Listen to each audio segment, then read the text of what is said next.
Hello and welcome to ListenWell. I'm Dr. Alsuwaidan.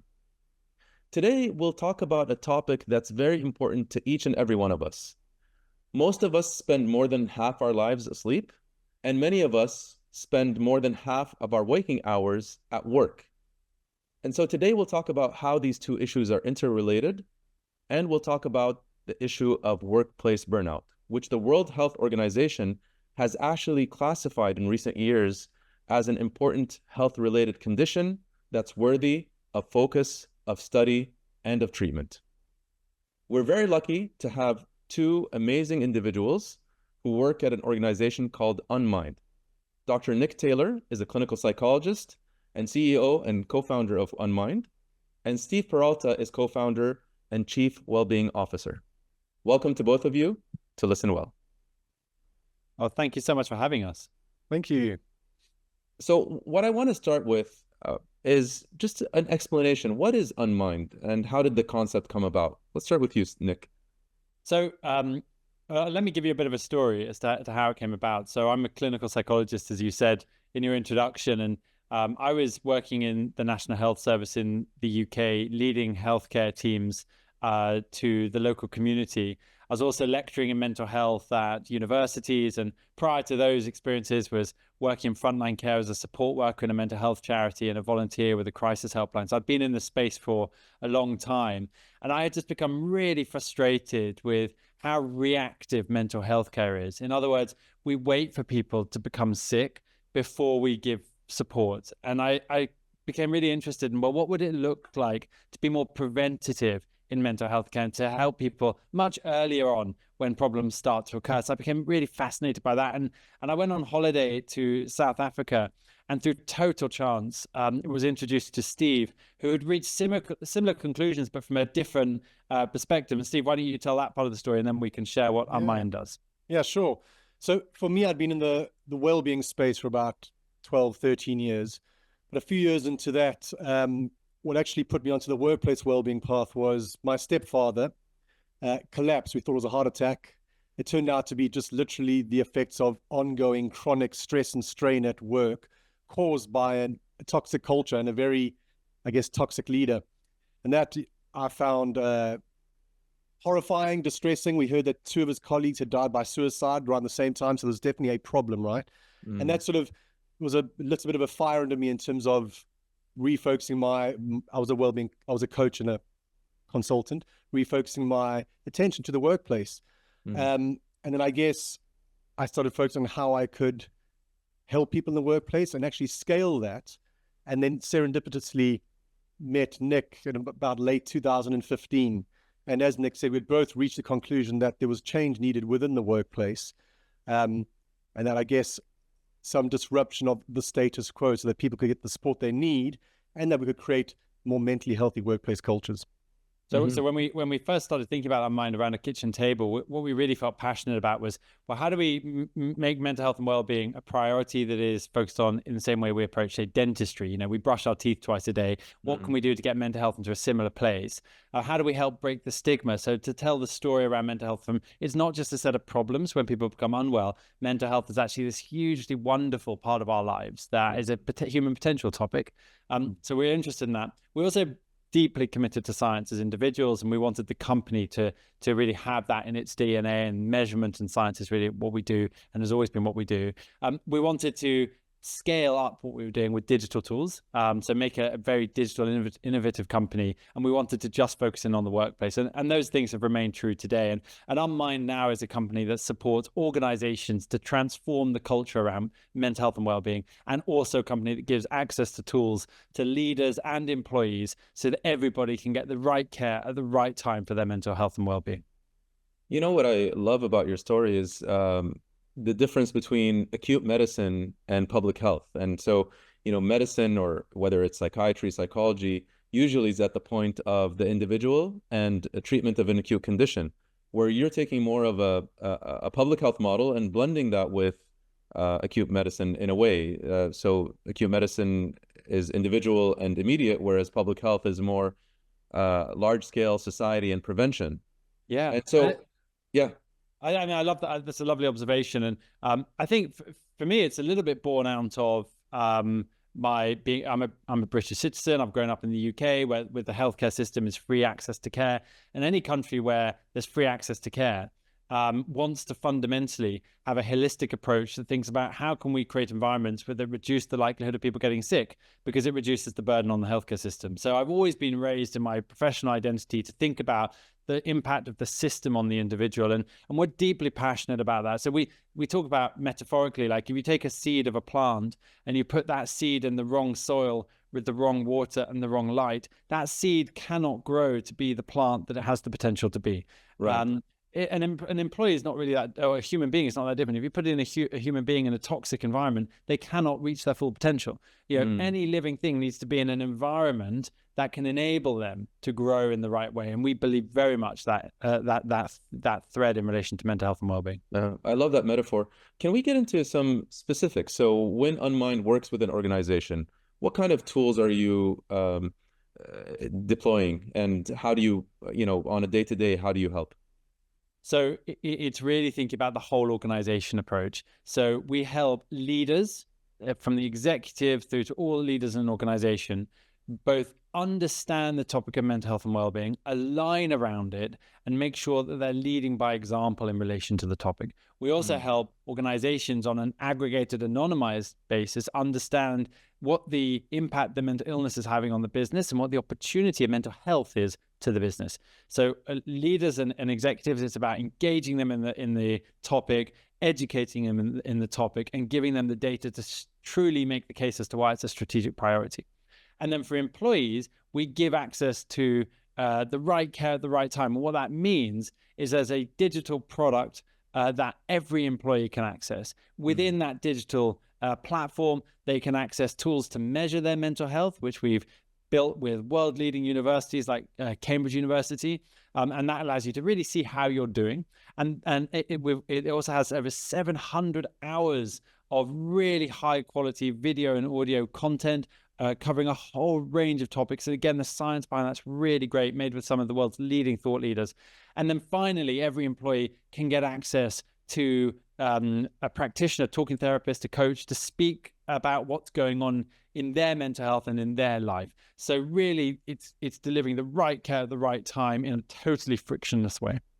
That's a great summary. And so, Steve, as Chief Wellbeing Officer, how do we use those tools in a way, as Nick said earlier, brush your teeth twice a day? How do we use those tools in a preventative rather than fixing the problem after it happens? Yeah, I mean, it's an important shift that's happened over the years. I think we were leading the way back in 2016, and thankfully this has become more of a public awareness, and especially within organizations. The way you do it, I think, first of all, is that this has to be understood and role modeled from the top. So that's why, it's essential that we engage senior leadership in this. You need to have the right infrastructure. Wellbeing needs to be seen as a strategic priority within that organization, so that it's not just an afterthought or a tick box. It needs to be embedded into how organizations think about their business. I mean, for us, for example, it's a KPI alongside some of the more traditional business metrics.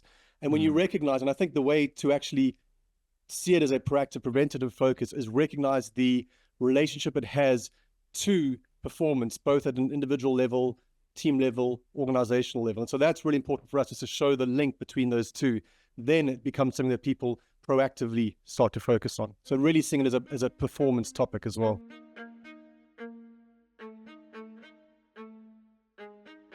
Hi, I'm Leah Everett. I'm the Senior Director of Global Employee Experience, Engagement, and Wellbeing at Viatris. We are so fortunate that we work in an organization where prioritizing health of people runs deep in our veins. The Elevate program and our commitment to mental health has been very tightly linked to our mission to empower people worldwide to live healthier at every stage of life. Elevate has been such a great way to reinforce our company's commitment to that, not just our physical health, but also supporting the total employee's experience around well-being and what makes well-being important to them, whether that's connecting and finding meaning with their colleagues or their families, or prioritizing development, or supporting financial well-being, or connecting with coworkers. all of those areas really contribute to a healthy life.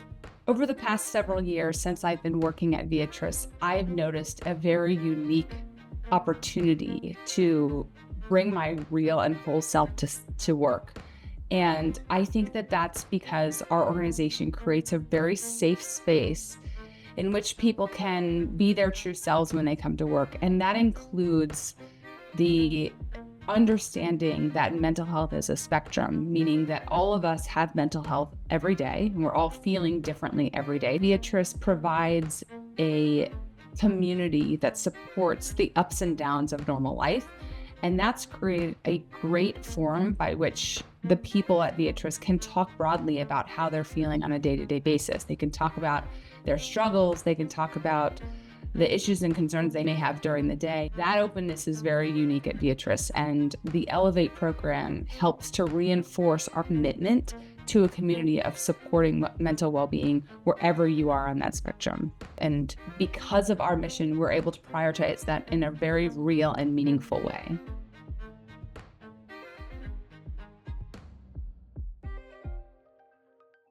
Listeners and viewers of ListenWell will remember early on in our first season, we did a great episode on sleep. And I noticed when going through your website and your materials that there is a big focus on sleep. Why is that the case? Why is sleep such a big focus of the work you do? Nick, do you want to speak about the relationship between sleep and mental health? Well, when we think about someone's mental health or their overall state of health, we think about there are biological factors that impact on how someone is. There are psychological factors that impact on how someone is. And there are social factors that impact on how someone is. And those three things are often referred to as the biopsychosocial model of health. And really you have to think about all of them together to understand how somebody can be optimally primed to be successful and thriving. Within biology, how someone is sleeping, what food they are eating, how well hydrated they are, how much exercise they're doing. Those things are so influential. And we know from all of the science how important sleep is in our ability to show up and be our best selves. And actually, we don't really need science to tell us that. We all individually know what it feels like when we haven't slept well versus how it feels when we have slept well. So sleep is a really important piece. And actually, we live in a world where it's not always terribly easy to get good sleep. So I think a lot of people around the world are finding it really difficult. And Steve, I know you've kind of lived experience on this, so perhaps you can talk from that perspective. Yeah, sure. I mean, I'm happy to. I wanted to say, I know you said we don't need the science, but having some science as a reference point is really important. I wanted to mention something that we ran. We ran an RCT with 300 working adults in the UK. So a randomized control trial. Yeah, randomized control trial. 2 groups who used our tools, and our tools are sleep tales, sleep sounds, relaxation practices that we've developed, and so on, versus the control group that didn't. Just over 4 weeks, the 2 groups that used our tools experienced, on average, 3.5 hours more sleep per week. And that translated to reduction in symptoms of anxiety and depression. And this is where the performance link comes in again, up or close to 50% reduction in presenteeism in the workplace. So again, it's just showing just the power of getting good sleep, right?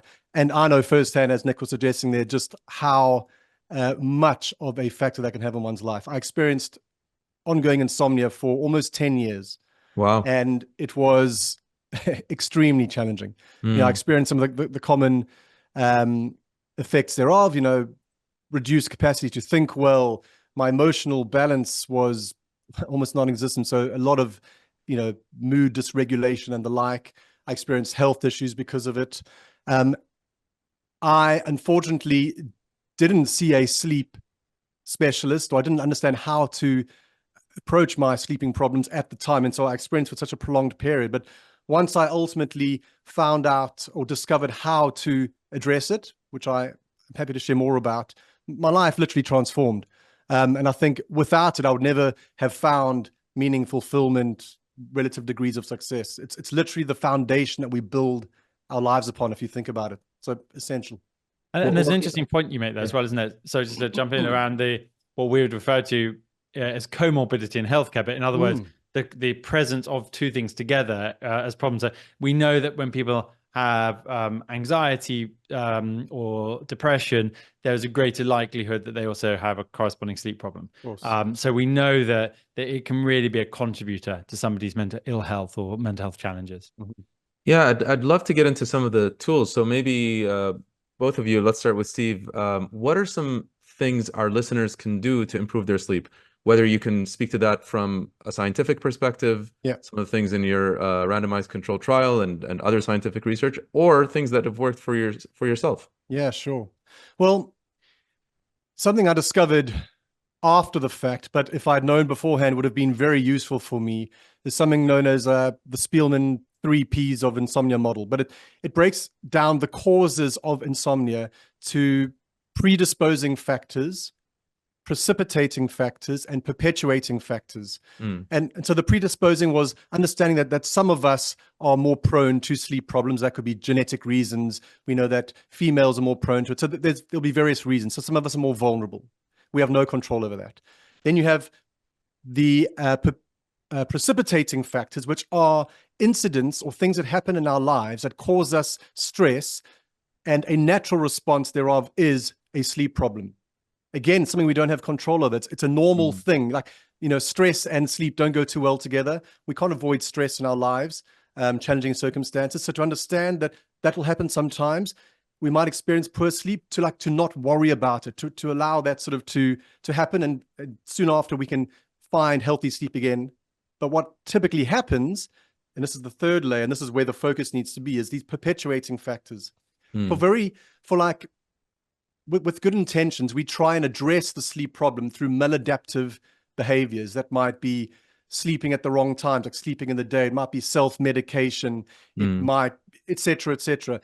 It's those behaviors that actually perpetuate the sleep problem and then ultimately create the insomnia.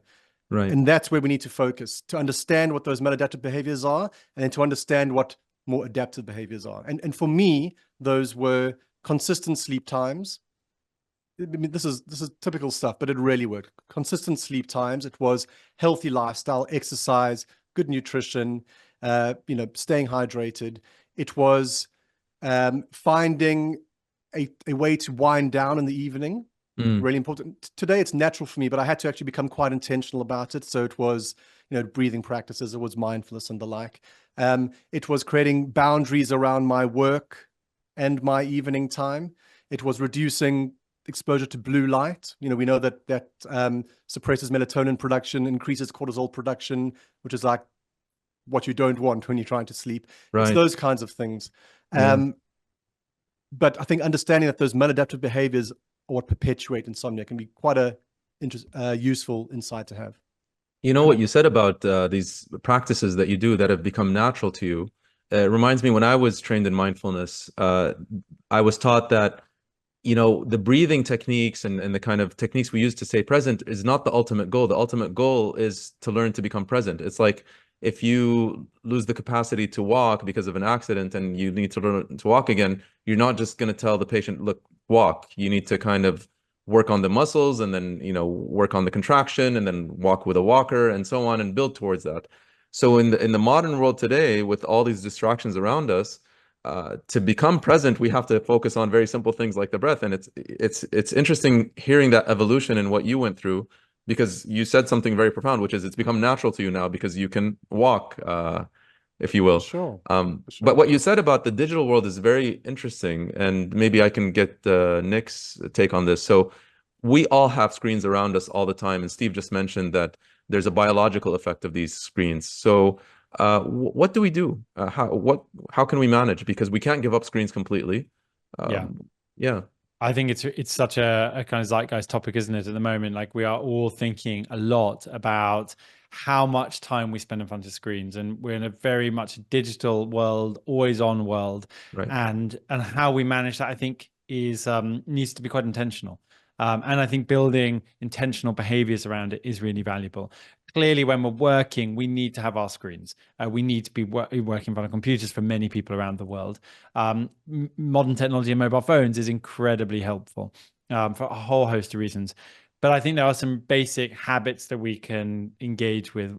For me personally, I never take my phone up into my bedroom. It stays downstairs. I've actually taken the decision recently to delete any app on my phone that isn't functional. So I don't have any scrolling apps. I don't have any news apps. I have nothing that is naturally going to incline me to just spend time on my phone. I have lots of parking apps. I've got the Unmind app. I've got my email for work, but there's nothing that's kind of fun browsing. So it reduces my screen time on a mobile and makes me more intentional about coming to another screen as well. And I think this is also around the world at the moment. There's a huge drive towards childhood-free, smartphone-free childhood. And I think that we need to really help our young people in the world to build a more healthy relationship with how they're engaging in screen time as well. And not only because screen time itself is addictive, but also because social media is so very bad for our mental health and well-being in lots of ways. So I think really building good health habits around it is important. Right. It's really a double-edged sword because, a lot of people have become more aware of mental health issues because of new media, for example, like what we're doing today as a podcast. But then how do you manage that? It's, everything in moderation, I guess. And then also consuming it at the right time, as Steve said. I think that's right. Moderation's right. I think the intentionality is something we need to have control of. I think that the ease with which we can fall into habit of just like looking without being controlled it needs to be mitigated. We need to be saying, okay, well, this is like anything else in my life. How much do I actually want to be doing it? And it's easier said than done. I don't know very many people say, no, I've got this totally under control. I think most people are saying that it's an issue for them. But I think even if you slip up, it's normal. It's like eating healthy. Every once in a while you're going to have some fast food, but if you're eating healthy most of the time, that's going to have an overall impact. And I think the same goes for sleep. 100%.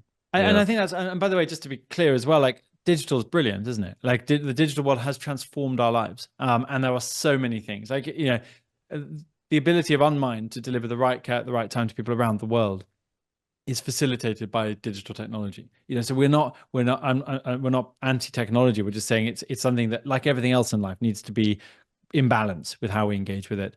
And then going back to the sleep topic as well, and Steve, you're so eloquent in describing kind of with your expertise the kind of how to think about sleep and where we can control. And within the Unmind platform, there are many courses that people can complete on sleep, which we've created with world-leading sleep authors, professors, and academics and clinicians. So I'd really encourage people who are struggling with their sleep or want to learn more about their sleep or how to support someone else with their sleep to go in and complete some of those programs in addition to the tools they can use. 100%. If you're looking for a specific sleep course on the Unmind platform that really focuses on those like proactive behaviors that we can do, some of the general behaviors outside of addressing insomnia, then Optimize Your Sleep is the perfect course on the Unmind platform.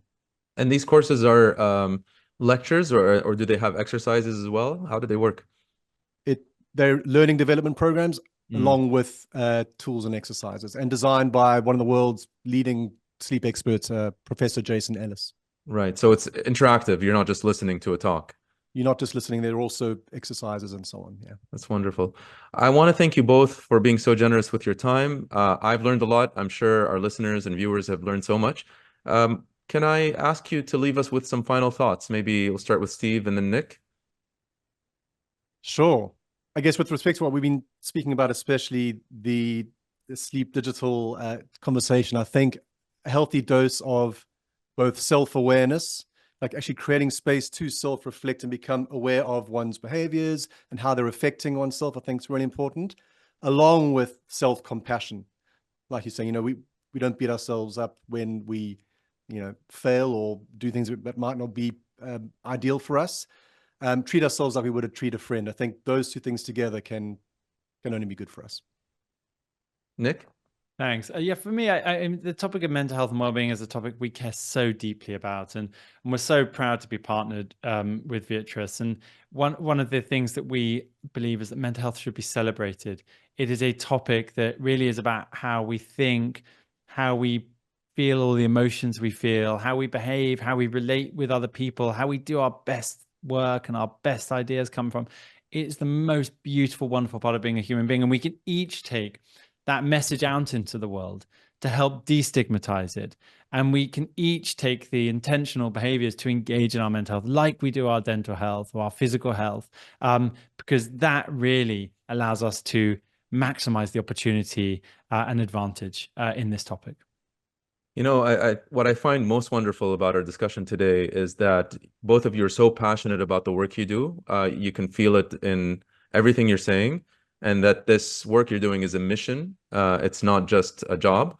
And what I'd like to applaud as well is the fact that in partnering with Beatrice, that Beatrice is also investing in the mental health of everyone who works there. And so it can only be a win-win, and we'd love to see more of that in the world. I think prevention, self-compassion, some of these tools can only make the world a better place in terms of health. So thank you both for your time. Truly appreciated. Oh, thank you so much too. It's been lovely speaking with you. Thank you.